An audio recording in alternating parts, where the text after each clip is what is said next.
34. King Chepal Namgyal shifted the royal family to the Stock Palace 13 kilometers from here across the Indus River.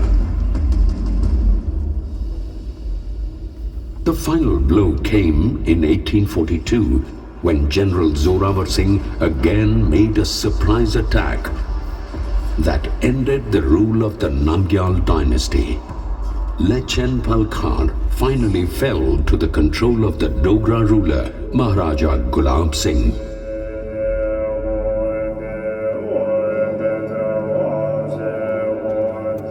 Gone were the days when celebrations echoed in my pavilions. Mantras of Guru Rinpoche reverberated in the air. Those glorious days have gone. All I can do today is to reminisce those good old days.